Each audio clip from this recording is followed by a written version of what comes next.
মানবতাবিরোধী অপরাধের মামলায় বাংলাদেশের সাবেক প্রধানমন্ত্রী শেখ হাসিনা ও স্বরাষ্ট্রমন্ত্রী আসাদুজ্জামান খান কামালের অনুপস্থিতিতে বিচার এবং মৃত্যুদণ্ডের রায় নিয়ে উদ্বেগ প্রকাশ করেছে আন্তর্জাতিক মানবাধিকার সংস্থাগুলো। তারা বলছে, এই বিচার ন্যায়সঙ্গত হয়নি।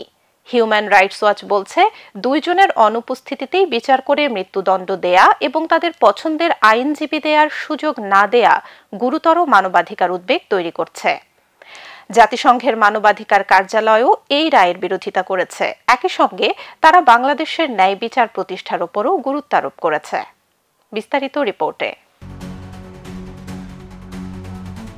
মানবতাবিরোধী অপরাধের মামলায় সোমবার মৃত্যুদণ্ড দেয়া হয় জুলাই অভ্যুত্থানে ক্ষমতাচ্যুত সাবেক প্রধানমন্ত্রী শেখ হাসিনা এবং সাবেক স্বরাষ্ট্রমন্ত্রী আসাদুজ্জামান খান কামালকে। বেলা 2:50 আন্তর্জাতিক অপরাধ ট্রাইব্যুনাল 1-এর চেয়ারম্যান বিচারপতি মোহাম্মদ গোলাম মর্তুজা মজুমদারের নেতৃত্বাধীন 3 সদস্যের বিচারিক প্যানেল এই রায় ঘোষণা করেন। কিন্তু আসামিদের দুজনই এখন পলাতক।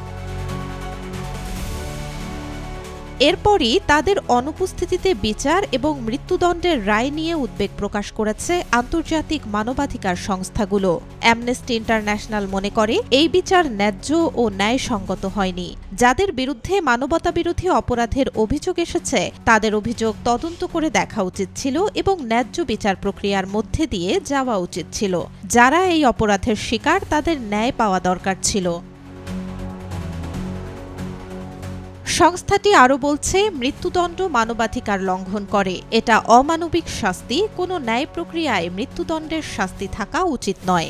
বাংলাদেশে এমন একটি বিচার ব্যবস্থা দরকার যা সম্পূর্ণভাবে ন্যায্য, নিরপেক্ষ, যা সব রকম সন্দেহের উপরে থাকবে এবং মৃত্যুদণ্ড দিয়ে মানবাধিকার ভঙ্গ করবে না। এদিকে হিউম্যান রাইটস ওয়াচ HRW বলেছে, যারা নির্যাতন ও দমনপীড়নের জন্য দায়ী তাদের যথাযথভাবে জবাবদিহির আওতায় আনা উচিত। তবে বিচার কাজ আন্তর্জাতিক ন্যায় বিচারের মানদণ্ড পূরণ করতে ব্যর্থ হয়েছে, বিশেষ করে আসামিদের আত্মপক্ষ সমর্থনের সুযোগ, সাক্ষীদের জিজ্ঞাসাবাদের সুযোগ এবং নিজের পছন্দের আইনজীবীর প্রতিনিধিত্ব পাওয়ার অধিকারের ক্ষেত্রে। মৃত্যুদণ্ড দেয়ায় বিচার প্রক্রিয়ার ন্যায্যতা নিয়ে উদ্বেগ আরও বেড়েছে। মৃত্যুদণ্ড নিয়ে উদ্বেগ প্রকাশ করেছে জাতিসংঘের মানবাধিকার বিষয়ক মুখপাত্র রাভিনা শামদাসানি। বলেন, জুলাই আন্দোলনে নির্যাতিত এবং নিহতদের পরিবারের জন্য এই রায় খুবই গুরুত্বপূর্ণ। তবে আসামিদের অনুপস্থিতিতে বিচার কার্য পরিচালনা এবং মৃত্যুদণ্ডের রায় প্রদানের বিষয়ে দুঃখ প্রকাশ করে তিনি বলেন, আন্তর্জাতিক অপরাধ ট্রাইব্যুনালের বিচার প্রক্রিয়ায় আসামিদের অনুপস্থিতি এবং তাদের আত্মপক্ষ সমর্থনের সুযোগ না পাওয়া মানবাধিকারের মৌলিক নীতির পরিপন্থী। Desk report, B news 24।